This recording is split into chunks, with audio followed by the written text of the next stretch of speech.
শিলাইদহ ভাবে আপনি ওদের, জোড়াসাঁকো ভাবে আপনি এদের। বিশ্বভারতী ভেবেছিল জর্জ বিশ্বাসের নন, আপনি তাদের। রবীন্দ্রনাথ, আপনি আসলে কার? যুদ্ধের সময় ট্রেঞ্চের মধ্যে শেষ নিঃশ্বাস নেওয়ার আগে এক তরুণ কবি ভেবেছিল আপনি তার। বক্তৃতার মাঝে আপনি যখন হঠাৎ মাথা উঁচু করে দাঁড়ান, তখন এক মুহূর্তের জন্য হলেও মন্ত্রী ভাবেন আপনি তার। নতুন বৌঠান কি কোনোদিন ভেবেছিলেন আপনি তার? রবীন্দ্রনাথ, আপনি যে ঠিক কার, সে প্রশ্নের উত্তর বাঙালি আজও পায়নি। দাদামশাই ভাবেন আপনি গোরার রচয়িতা, আপনি তাঁর। বাবা ভাবেন আপনি বানিয়েছেন শ্রীনিকেতন, আপনি তাঁর।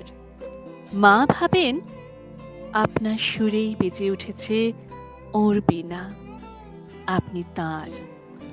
ভীরু কিশোরী যে মুখ ফুটে বলতে পারেনি, শুধু চিরকুটে লিখে দিয়েছে, হাতখানি ওই বাড়িয়ে আনো, দাও গো আমার হাতে, ধরবো তারে, ভরবো তারে, রাখবো তারে সাথে।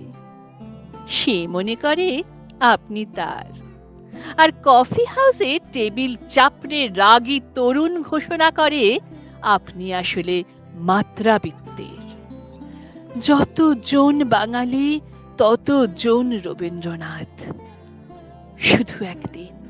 শুধু একদিন শিলাইদহের রবীন্দ্রনাথ আর জোড়াসাঁকোর রবীন্দ্রনাথের, বিশ্বভারতীর রবীন্দ্রনাথ আর জর্জ বিশ্বাসের রবীন্দ্রনাথের, দাদামশায়ের রবীন্দ্রনাথ আর বাবার রবীন্দ্রনাথের, আওয়েনের রবীন্দ্রনাথ আর মায়ের রবীন্দ্রনাথের, ভীরু কিশোরীর রবীন্দ্রনাথ আর রাগী তরুণের রবীন্দ্রনাথের দেখা হয়ে যায়।